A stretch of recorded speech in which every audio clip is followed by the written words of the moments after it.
What's going on, everyone? Daniel Rodriguez here, and welcome to my non-spoiler review for Fences.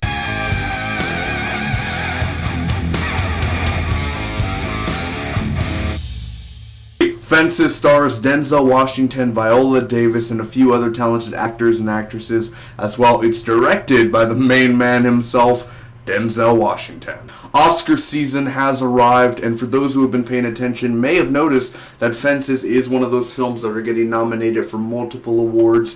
Best Director, Best Supporting Actor, Best Actor, Best Screenplay, etc., etc., etc. Now, Fences is returning to multiple theaters, or, a select amount of theaters, since the Oscars are coming up, so it is returning to theaters. But I do want to note that I saw Fences in the beginning of January, so I haven't seen it for about 3.5 weeks, or almost close to a month, so bear with me here. In this review, I'm going to be giving you guys my pros, cons, and final score, and telling you whether or not you should go check this movie Fences out in theaters, wait for rental, wait for TV/streaming, or maybe just never see this movie at all. Starting off with the pros, Denzel Washington and Viola Davis.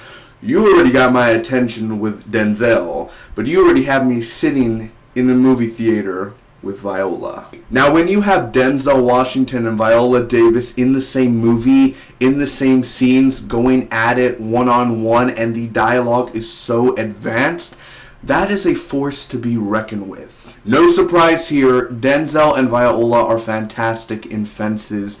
Oscar-nominated performances for sure.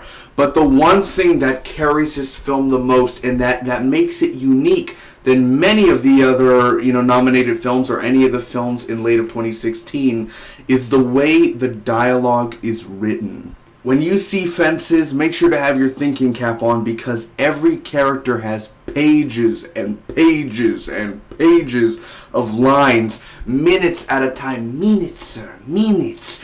All of them are just, the dialogue is so advanced. And this is very rare now in movies today. Yes, in the indie films, every now and then, but really in a film that stands out so much, the dialogue, this is what we need in more movies nowadays. The character, because it's a one-setting thing. Yes, you do visit a few other places in the film. There are a few other locations, but not for very long. 97% of this film is in one setting, and that is where the main characters live. And let me tell you, that makes it more personal, it makes it more intense, and it puts you into this world and where they're living in. I absolutely love the look and time that Fences takes place in. Now, don't quote me on this, I'm not very accurate with the time. Again, it's been almost a month since I've seen the film, but it was around the 1920s, 30s, 40s, or 50s, somewhere around there. But I absolutely love the costumes and the attires that every character wears. Fences is shot very well. Most of the time it's up close and personal. There's not too many wide shots, which is a good thing, because again, it's in one setting, so we're always focused on a character here. If there's 3 characters in the frame, that's where we're at. We don't need to be moving every single time or this and that, because Fences is based off a stage play, or Broadway play, and James Earl Jones did it back in the 80s, and now, Denzel picked it up. So this has already been done before, as in Fences is an established thing, but creating it into a feature film, it works. It works definitely. And I don't know how it's 100% from Broadway or to the play to the movie, if everything's 100% from 100 to 100, or if they changed a few things, or whatever they did. I'm assuming they didn't change that much, but it works. Denzel's fantastic, Viola's fantastic, the other characters, there's many characters that you take the time and you invest into, and that character, and this character, and there are new actors in this film. Like there's Denzel Washington's son in the film, the character, his son, the main character's son, he's a new actor, and he did a fantastic job as well. Really mind-blowing. No actor did a horrible job. Every actor got you emotional. There's comedy in here, there's drama. You know when to take it seriously, you know when to laugh it off. especially the opening scene and Denzel Washington's friend in this film. There are great times and then there are sad times. I really don't have anything bad to say about this film. Now, when I made my top 10 best films of 2016, I didn't watch Fences at the time, since I saw this at the beginning of January and I made my list at the end of 2016. But if I did see it when it released in December of 2016, this would have definitely been on my top 10 best films of 2016.